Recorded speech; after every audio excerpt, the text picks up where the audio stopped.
Hi friends, welcome to my channel. Happy new year all of you. కొత్త సంవత్సరం వచ్చిన తర్వాత మీరందరూ మీ లైఫ్ని సంతోషంగా ఉండటానికి కొత్త కొత్త టార్గెట్స్ పెట్టుకొని హ్యాపీగా లైఫ్ లీడ్ చేయటానికి అనేకమైన టార్గెట్స్ పెట్టుకొని ఉంటారు. అందుకోసమని నేను కూడా నాకు తెలిసిన ఒక 3 టార్గెట్స్ మీతో షేర్ చేసుకోవటానికి ఈరోజు ఈ వీడియో చేస్తున్నాను. అందుకనే నేను చేసే ఈ కంటెంట్కి పేరేం పెట్టానంటే, నీ లైఫ్ గేమ్కి చేంజర్వి నువ్వే. You are the game changer of your life. మనిషి జీవితం ఒక ఆటలాగా కనుక మనం తీసుకొని ఉంటే, ఆటలో గెలుపోటములు అనేవి సర్వసాధారణం. కానీ గెలుపు వచ్చినప్పుడు సంతోషం పడతాం, బాధ వచ్చినప్పుడు దాన్ని యాక్సెప్ట్ చేయడానికి చాలా బాధపడతాం. బట్ ఆ బాధని నెక్స్ట్ టైంకి సక్సెస్ అవ్వటానికి దాన్ని ఉపయోగించుకొని అనేక మంది ఆటలో సక్సెస్ అయిన వాళ్ళు చాలామంది ఉన్నారు. అలాగే మనం ఈ జీవితం అనే ఈ ఆటలో గెలవటానికి పెద్ద పెద్ద టార్గెట్స్ ఏం పెట్టుకో అవసరం లేదు. ఎప్పుడైతే పెద్ద పెద్ద టార్గెట్స్ పెట్టుకుంటామో కొన్ని రోజులైన తర్వాత, కొన్ని నెలలైన తర్వాత ఆ టార్గెట్స్ చూసి భయపడి మళ్ళీ మన బ్యాక్ లైఫ్కి వచ్చేసి మళ్ళీ యాజ్ యూజువల్గా నార్మల్ లైఫే బతకటం మొదలు పెట్టడం వలనే చాలామంది లైఫ్లో సక్సెస్ రుచిని చూడటానికి కొంచెం లేట్ అవుతూ ఉంటుంది. అందువల్ల బాధపడాల్సిన అవసరం లేదు. తప్పనిసరిగా మన లైఫ్ని మనం చేంజ్ చేసుకునే కెపాసిటీ మన మీదే ఉంది, ఎవరి మీద లేదు. కాబట్టి నేను చెప్పే ఈ 3 పాయింట్లు కూడా మీరు పెట్టుకున్న టార్గెట్స్లో యాడ్ చేసుకోండి. లేదు వీటికి ప్రిఫరెన్స్ ఇచ్చినా మీ లైఫ్ లీడ్ చేయడానికి మాత్రం హ్యాపీగా ఉంటుందని definitely I am telling. First of all, you focus on your career. మనిషి బ్రతకటానికి ఆక్సిజన్ ఎంత ముఖ్యమో మనీ కూడా అంతే ముఖ్యం. ఆ మనీ మనం సంపాదించాలంటే మనకి తప్పనిసరిగా ఒక కెరీర్ అనేది ఉండాలి.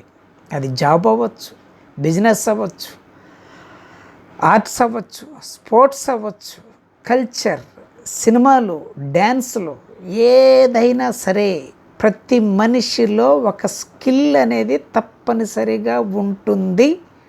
అది గుర్తించలేని వాళ్ళు మీ మీద మీరు ఫోకస్ చేయట్లేదని అర్థం. ఒక్కసారి ఫోకస్ చేసి మీలో ఏం స్కిల్ ఉన్నది అన్నదాని మీద ఫోకస్ పెట్టి డబ్బు సంపాదించండి. ఎవరిని మోసం చేయొద్దు, అన్యాయంగా సంపాదించొద్దు.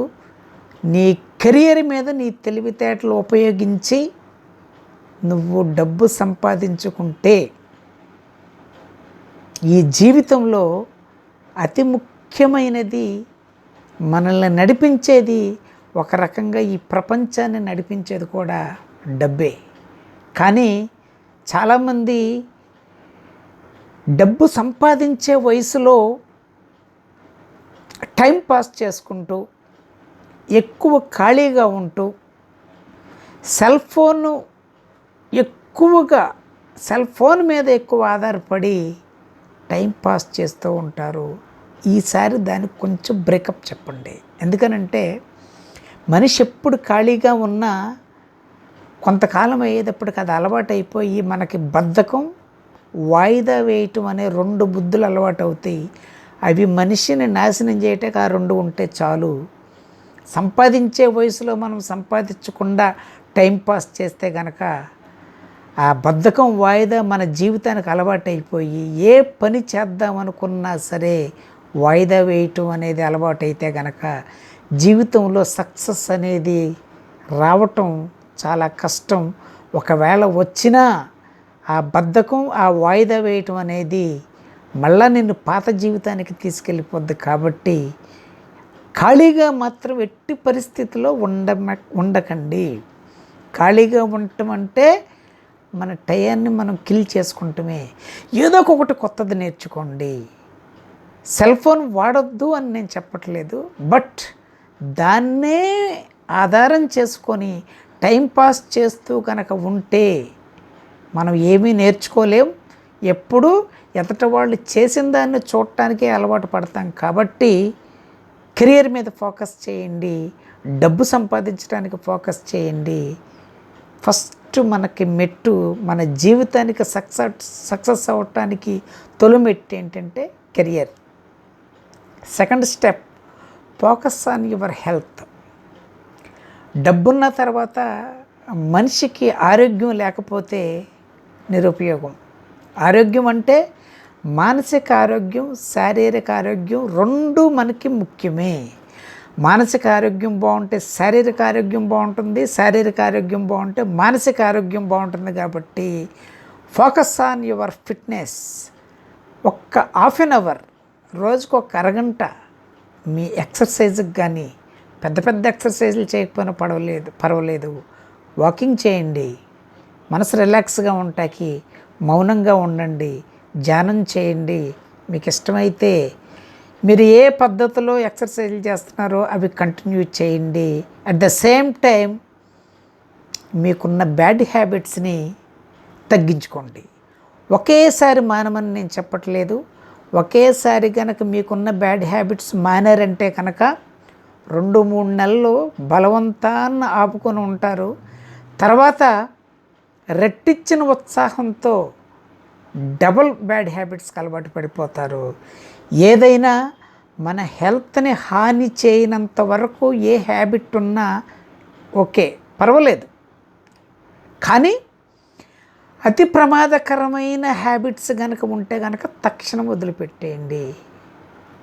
నార్మల్ హ్యాబిట్స్ కనుక, బ్యాడ్ హ్యాబిట్స్ ఏవైనా ఉంటే వాటిని గ్రాడ్యువల్గా తగ్గించుకోండి. ఎందుకంటే మనం పెద్దోళ్ళం అయిన తర్వాత మనకు వచ్చిన హెల్త్ సమస్యలే మనల్ని ఒకానొక టైంలో అనాథలాగా వదిలిపెట్టేస్తాయి.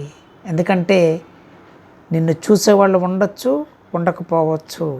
కానీ నీ శక్తి ఉన్నంత వరకు, నీ అంతటి నీ పనులు చేసుకునేంత వరకన్నా నువ్వు సంతోషంగా ఉండాలంటే నీకున్న బ్యాడ్ హ్యాబిట్స్ని కొంచెం వదిలిపెట్టి, బ్యాడ్ హ్యాబిట్స్ లేకపోయినా సరే బాడీ ఫిట్నెస్గా, especially focus on your mental health. మీ ఆలోచనలే మీ యొక్క ప్రవర్తనని, మీ యొక్క యాటిట్యూడ్ని నిర్ణయిస్తాయి. కాబట్టి మైండ్ రిలాక్స్గా ఉంచుకోండి. దానివల్ల మీరు చేసే పనులు కానీ, మీ ప్రవర్తన కానీ మంచిగా ఉంటే everybody like you. And third, very very important and very essential in your life, relationships. ప్రతి మనిషికి డబ్బుండి, ఆరోగ్యం ఉండి బతికేయండి అని చెప్తే ఏ మనిషి హ్యాపీగా బతకలేడు. అందుకోసమనే మన సృష్టించిన దేవుడు అనండి, లేదా ఒక శక్తి అనండి, ఒక తోడు అనేది ఏర్పాటు చేశాడు. ఆ తోడు అనేది లేకపోతే కనుక ఇప్పుడు వరకు ఈ ప్రపంచం ఇంత స్థాయిలో ఎదుగుండేది కాదు. సో రిలేషన్షిప్స్ అనేవి మనిషి జీవితంలో ఒక ప్రత్యేకమైన స్థానం ఏర్పాటు చేసుకోవటానికి కారణం కూడా అదే. ఎందుకంటే మనిషిని ముందుకు నడిపించేది సక్సెస్ కానీ, హ్యాపీనెస్ కానీ, ఎంజాయ్మెంట్ కానీ ఏదైనా రిలేషన్షిప్లోనే మనిషి జీవితం చాలా వరకు ముడిపడి ఉంది. కాబట్టి హ్యాపీయెస్ట్ హెల్దీ రిలేషన్స్ మెయింటైన్ చేయండి. మీకు ఇష్టమైన వాళ్ళని, మిమ్మల్ని ఇష్టపడే వాళ్ళని ఎట్టి పరిస్థితుల్లో వదులుకోకండి. బలవంతాన్ని మిమ్మల్ని ఇష్టపడమని చెప్పకండి. అలాగే ఎవరిని నాతో ఉండను అని చెప్పి బతిమలాడకండి. మీరు కూడా అలా ఉండకండి. ఎందుకంటే బలవంతపు ప్రేమలు, బలవంతపు రిలేషన్షిప్స్, బలవంతపు ఫ్రెండ్షిప్స్ కొంతకాలమే ఉంటాయి. అవి ఎంతకాలం ఉంటాయి అనేది మనం చెప్పలేం. తర్వాత విడిపోయిన తర్వాత బాధపడేది కూడా మనమే. అయితే చిన్న ఎగ్జాంప్షన్ ఏంటంటే, మన జీవితంలో మర్చిపోలేని కొన్ని రిలేషన్షిప్స్ ఉంటాయి. కోర్స్ ఇప్పుడు మాట్లాడుకుంటూ ఉండకపోవచ్చు, కానీ వాళ్ళు ఏదో ఒక సందర్భంలో నీకు గైడ్ చేసి ఉండొచ్చు, సపోర్ట్ చేసి ఉండొచ్చు, నీ లైఫ్కి ఒక రోల్ మోడల్గా ఉండటానికి హెల్ప్ కూడా చేసి ఉండవచ్చు. అది ఆడవాళ్ళు అవ్వచ్చు, మగవాళ్ళు అవ్వచ్చు. ఎస్పెషల్లీ రిలేషన్షిప్స్ ఆర్ ఎక్కువగా ఆడ మగ మధ్యనే ఇప్పుడు ఎక్కువగా ఉంటున్నాయి. కాబట్టి ఆ రిలేషన్స్లో కనుక మీకు ఇబ్బందులు ఏమైనా ఉండుంటే గనక ఒక్కసారి మీరు ఎందుకని ఆ సందర్భంలో వాళ్ళతో తప్పుగా బిహేవ్ చేశారు, లేదు ఎందుకని మీరు వాళ్ళతో అనకూడని మాట అనవలసి వచ్చిందో, ఇవి నేను చిన్న చిన్న గొడవలు అయ్యి బ్రేకప్ తీసుకున్న వాళ్ళ గురించి చెప్తున్నాను. అలాగే ఆల్రెడీ బ్రేకప్ అయిపోయిన రిలేషన్స్ ఉండొచ్చు, మెరిటియల్ లైఫ్ ఉండొచ్చు, లేదు విడిపోవటానికి సిద్ధంగా ఉండవచ్చు. అటువంటి రిలేషన్షిప్స్ గురించి కూడా మాట్లాడుతున్నాను, మెరిటియల్ లైఫ్స్ గురించి కూడా మాట్లాడుతున్నాను. ఏ తప్పు జరిగినా కొంతకాలం మీతో హ్యాపీగా జర్నీ చేశారు, వాళ్ళతో కొన్ని మెమరబుల్ మూమెంట్స్ ఉండి ఉంటాయి. వీళ్ళు నాకు ముఖ్యం, వీళ్ళు నీకు కావాలి, వాళ్ళతో నేను అప్పుడు ప్రవర్తించింది తప్పు, ఒక్కసారి వాళ్ళకి నేను బ్రతికి ఉన్నంత కాలం వాళ్ళకి నేను అన్యాయం చేశానే, వాళ్ళని నేను తప్పు చేశానే వాళ్ళ ఎడల అని గనక మీరు బాధపడే ఆలోచన గనక ఉంటే ఇద్దరూ ఒకసారి ఒక మెట్టు కిందకి దిగి మళ్ళా కలుపుకోవటానికి ప్రయత్నం చేయండి. బలవంతంగా కాదు, ఇష్టమైతేనే ఒక్కసారి మాట్లాడండి. ఎందుకనంటే రిలేషన్షిప్స్ అనేవి పోగొట్టుకుంటూ వెళ్ళిపోతూ ఉంటే కొత్త వాళ్ళు వచ్చినా అవి తాత్కాలికమే. కానీ మనం మ్యారేజ్ చేసుకున్న తర్వాత మనకంటూ కొంతమందికి లైఫ్ ఇచ్చిన తర్వాత భార్య ఒక చోట, భర్త ఒక చోట, లేదు ప్రేమించిన వాళ్ళు ఒక చోట, అమ్మాయి ఒక చోట, అబ్బాయి ఒక చోట, బాధపడి వేదనతో ఉన్న వాళ్ళ కోసం మాత్రమే చెప్తున్నాను. అలాగని చెప్పి బ్లాక్మెయిల్ చేయమని చెప్పట్లేదు, బలవంతం పెట్టమని చెప్పట్లేదు. ఈ మాట ఎందుకన్నానంటే, ఎక్కువగా కలిసి ఉన్నప్పుడు వాళ్ళ రిలేషన్షిప్లో కొన్ని గుర్తింపులు ఏవైతే ఉండుంటాయో, మెమరబుల్ మూమెంట్స్, అవి సోషల్ మీడియాలో పెట్టేస్తామని బెదిరించే వాళ్ళు కొంతమంది, ఒప్పుకోకపోతే చంపేస్తామని కొంతమంది, చనిపోతామని కొంతమంది, ఇలా బ్లాక్మెయిల్ చేసి బెదిరించుకొని రిలేషన్షిప్స్ని సంపాదించుకోవటం ఈ సంవత్సరం అన్నా మానేయండి. ఎందుకనంటే అవన్నీ మనకి బాధలు లేనిపోయిన సమస్యలు కొని సృష్టించుకోవటమే. ఎవరి జీవితంలో ఎంతవరకు ఉంటారనేది మనకి తెలియదు. బట్ ఒక ప్రయత్నం చేయండి. వాళ్ళు మీకు ఇంపార్టెంట్ అనుకుంటేనే, వాళ్ళు నీ జీవితంలో ఉంటే నీకు సంతోషం ఉంటుంది అనుకుంటేనే ప్రయత్నం చేయి. వాళ్ళు కూడా ఇష్టపడితేనే, ఇద్దరు ఇష్టపడితేనే ఆ ప్రయత్నం చేయండి. కానీ బలవంత పెట్టి ఇబ్బందిగా మారి మాత్రం మీరు ఉండొద్దు, ఎదుటి వాళ్ళను కూడా బాధ పెట్టద్దు. ఈ 3 విషయాల్లో కనుక మీరు పర్ఫెక్ట్గా ఫాలో అయితే కనుక మీ లైఫ్ మీరు బతుకున్నంతకాలం హ్యాపీగా బతుకుతారు. అందులో నో డౌట్ ఎట్ ఆల్. చిన్న ఇబ్బందులు వచ్చినా సరే, మనిషి అన్న తర్వాత ఇబ్బందులు వస్తాయి. బట్ వీ హ్యావ్ టు మనం వాటిని సాల్వ్ చేసుకోగలం. కానీ ఈ 3 నేను పుట్టినందుకు ఈ భూమి మీద నాకంటూ ఒక గుర్తింపు కావాలి అని తహతహలాడే వాళ్ళు చాలామంది ఉంటారు. అటువంటి వాళ్ళకి నేను ఇచ్చే సలహా ఏంటంటే, మీరు సహాయం చేయటానికి అనేక మార్గాలు ఉన్నాయి. నీకు కోరినంత డబ్బు సంపాదించి నీ ఫ్యామిలీని మెయింటైన్ చేసిన తర్వాత నీ ఎంజాయ్మెంట్స్ కూడా సరిపోయిన తర్వాత కూడా మిగిలిన డబ్బు గనక ఉంటే,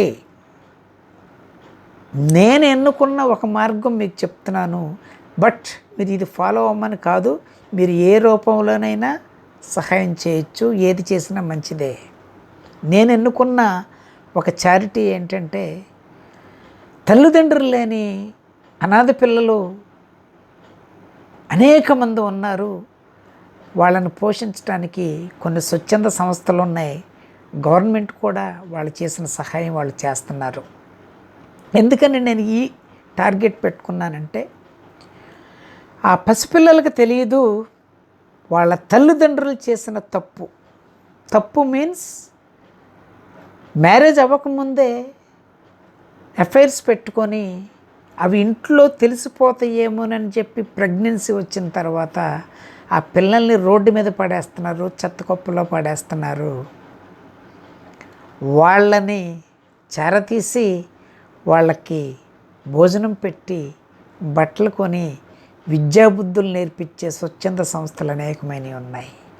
ఇంకా కొంతమంది దీర్ఘకాలిక రోగాలతో తల్లిదండ్రులకి, ఉదాహరణకి హెచ్ఐవి ఎయిడ్స్ ఉన్నది ఈ రోజుల్లో, తల్లిదండ్రులకు ఉంటుంది, పసిపిల్లలకు వాళ్ళకి తెలియదు. వాళ్ళు ఏ సందర్భంలో అటాక్ అయిందనేది కూడా నేను జడ్జి చేయట్లేదు. బట్ వాళ్ళు చేసిన దానికి ఈ పిల్లలకు కూడా ఆ వ్యాధి వచ్చి సమాజానికి దూరంగా వెలివేయబడే సందర్భంలో ఉన్న వాళ్ళని ఇప్పుడు వాళ్ళను కూడా సమాజంలో కలుపుకొని కొన్ని స్వచ్ఛంద సంస్థలు వాళ్ళకు కూడా షెల్టర్ ఇచ్చి పోషించే అనేకమైన స్వచ్ఛంద సంస్థలు ఉన్నాయి. వాళ్ళకి మీ లగ్జరీ లైఫ్లో మీరు చేసుకునే ఫంక్షన్స్లో కొంత మిగిల్చి ఒక్క పూట అన్నం పెట్టండి వాళ్ళకి.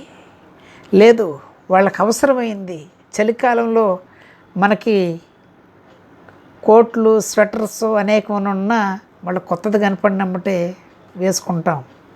ఆ అభాగ్యులకి అటువంటి ఏమి ఉండవు. కప్పుకోవటానికి దుప్పట్లు కూడా లేని అనాథ స్థితిలో ఉన్న వాళ్ళు అనేక మంది ఉన్నారు. అటువంటి వాళ్ళకి ఒక బ్లాంకెట్ కొనివ్వండి, లేదా ఒక షర్ట్ కొనివ్వండి, లేదు బుక్స్ కొనివ్వండి, లేదు అంతకంటే మంచి పని చేయాలంటే అటువంటి అనాథ పిల్లల్లో కూడా తెలివిగల పిల్లలు అనేక మంది ఉంటారు.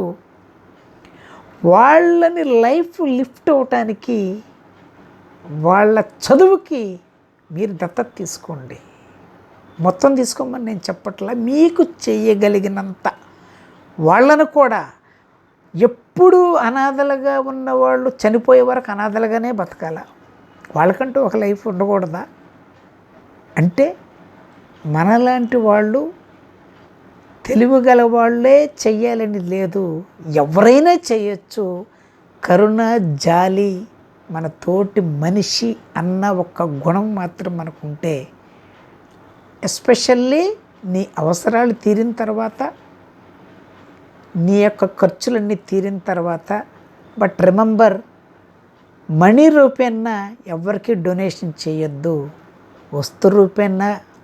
కానీ వాళ్ళ చదువుకి మీరే ఫీజు కట్టి చదివించేలాగా కానీ, లేదా వాళ్ళకి భోజనాలు పెట్టేలాగా కానీ, వాళ్ళకి ఏ అవసరమైనా ఆ అవసరానికి మీకు సరిపోతుందా లేదు అన్న విషయం మాత్రమే చూసుకొని దానికి సహాయం చేయండి.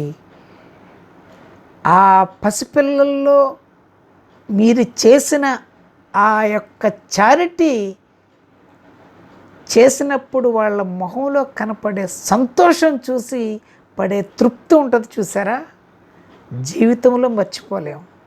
మనిషి ఎంతకాలం బ్రతుకుంటాడో ఎంతకాలం చనిపోతాడో ఎవరికి తెలియదు. కానీ తృప్తి అనేది మనిషికి ఉంటే ఎప్పుడూ హ్యాపీగానే ఉంటాడు.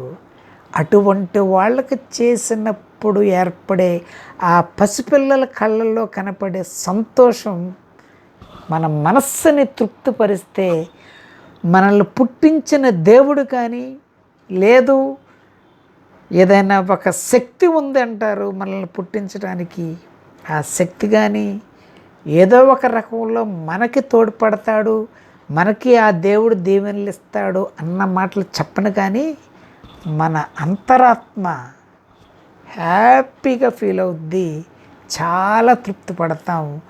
మన హ్యాపీనెస్, మన అంతరాత్మ, మన ఇన్నర్ ఫీలింగ్స్ తృప్తి పడినప్పుడు వచ్చే తృప్తి ఎవరిచ్చినా రాదు. సో ఈ చారిటీ కనుక ఎన్నుకోవాలంటే మీలో సేవాగుణం ఉండాలి. ఈ సేవాగుణం రావాలంటే ముందు నేను చెప్పిన 3 పాయింట్స్ అచీవ్ అయితేనే మీరు ఇంకొకరికి సహాయం చేసే గుణంలో ఒక స్టేజ్లో ఉంటారు. కాబట్టి నేను ఈ విషయం చెప్తున్నాను. ఫైనల్గా ఇవన్నీ చెప్పింది సాధ్యమేనా అంటే తప్పనిసరిగా సాధ్యమే. మన యొక్క జీవితాన్ని, మన లైఫ్ని చేంజ్ చేసుకునేది మనమే. వేరే వాళ్ళు ఎవ్వరూ చేయరు, సపోర్ట్ ఇస్తారు. అందుకోసమనే ఈ లైఫ్ గేమ్ చేంజర్ అని ఈ వీడియోకి, ఈ కంటెంట్కి నేను నేమ్ పెడతానికి కూడా కారణం ఒక మోటివేషన్ లాగా ఉంటుందని చెప్పి నేను ఈ టాపిక్ ఎన్నుకున్నాను. ఈ టాపిక్ నచ్చితే కనుక ఎవరికి తెలిసేలాగా మారాలి, నిరూపించుకోవాలి అని అవసరం లేదు. మీకు మీరు హ్యాపీగా ఫీల్ అవ్వండి. మీ లైఫ్ చూసి ముందు మీరు తృప్తి పడండి. ఎదుట వాళ్ళు మిమ్మల్ని ఇష్టపడాలంటే ముందు మిమ్మల్ని మీరు ఇష్టపడాలి. మీలో ఉన్న క్వాలిటీస్ మీకు నచ్చకపోతే ఎమ్మటే మిమ్మల్ని హెచ్చరించేది మీ అంతరాత్మే. తప్పనిసరిగా మీ అంతరాత్మ యొక్క మాట వినండి. అప్పుడు తెలుసుకుంటావు, yes, I am the game changer of my life అని. Thank you.